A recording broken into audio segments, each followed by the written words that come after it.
Ladies and gentlemen, something very strange happened last week at News24 because in the very same week they had three distinct pieces about fighting for South Africa. South Africa, don't despair.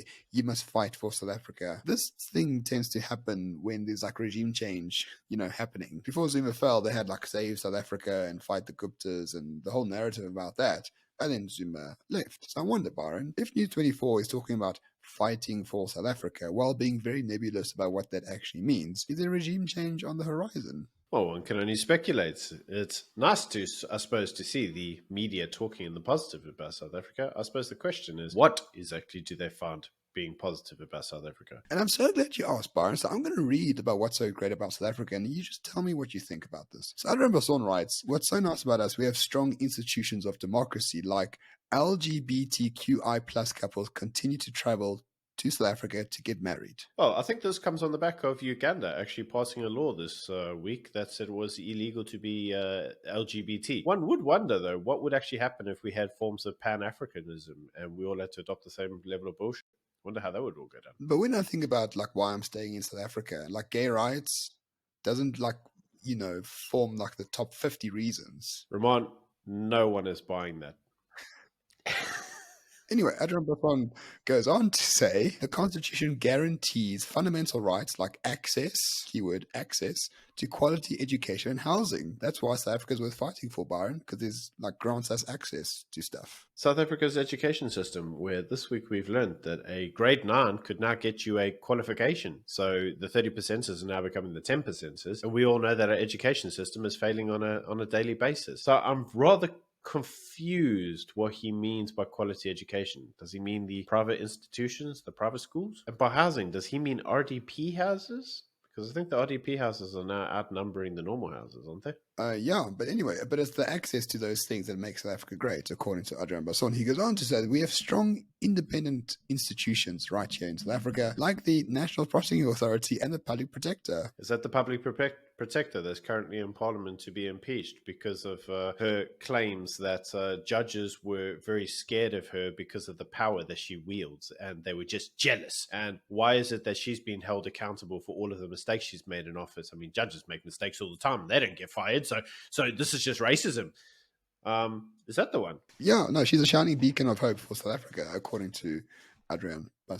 Of course, he does go on to say that, next year during the election, you can want to become a member of parliament, you just get 60,000 votes. But interesting enough, Byron, what Adrian Gore doesn't say about fighting for South Africa is he doesn't tell you to stop voting for the fucking ANC and EFF. I'm not sure you noticed that. He doesn't say, get a gun. He doesn't say, focus on your community. He doesn't say, earn hard currency. He says none of that. He's like, it's not that bad because journalists are around and the MPA is independent. Yeah, but this is something that we constantly seem to keep having in South Africa, right?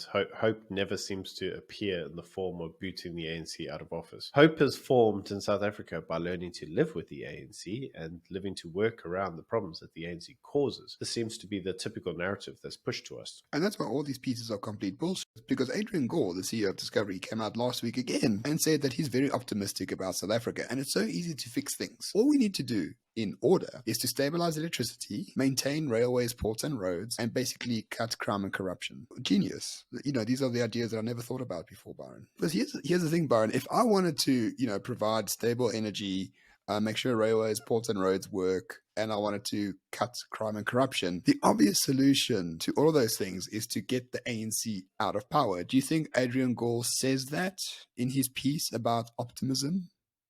No, he does not.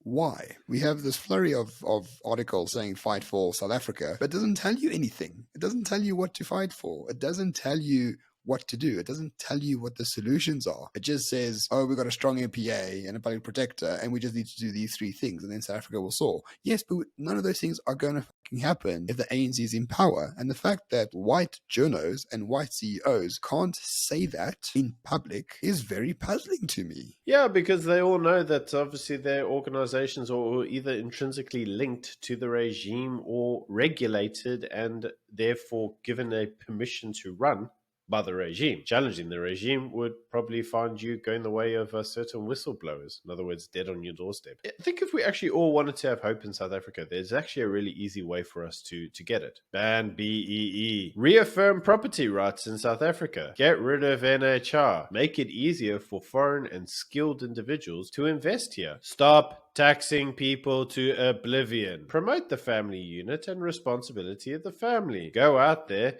and have more people trying to get work and have work than social grants. Allow people to have self-defense and easy access to guns. Yeah, Ramon, I sound like your DA pitch now. Allow people to say whatever the freaking hell they want. First Amendment, baby. We don't want to go to prison. I'm sure neither do you when we tell the government a footsuck. Ban all communist-aligned parties. That would give South Africa a load of faith in the country. People would flock back here tomorrow. Look at the smiles that would be greeting them. You could actually write a piece for News24 with just that.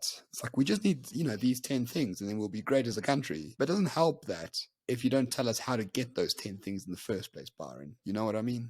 That's the problem with these articles, generally speaking. Yeah, because let's face it, Ramon, you know how you get forms of regime change where regime change doesn't happen at the ballot box? We do know how it happens. Unfortunately, it gets us thrown in prison. So you can't really say the forbidden part out loud, can you? Instead, you just have to say, hang on there, guys. It's like the lottery. Our numbers will come up eventually. I think that's actually a very good analogy. Like, we all like lotto players and just waiting for the jackpot to hit, knowing that the chance of that happening is very, very low in the first place. Basically, the morning shot recommendation of the day is don't listen to hope merchants. Listen to action merchants. Because if you live in hope, my friend, Africa is going to eat you alive, as it has done for millions of people before us and millions of people right now. Don't listen to Adrian Gore or Adrian Basson. Take action. Protect yourself. Protect your community. Build stuff, and you're going to live a much better life than hoping one day for Eskom to be fixed. I agree.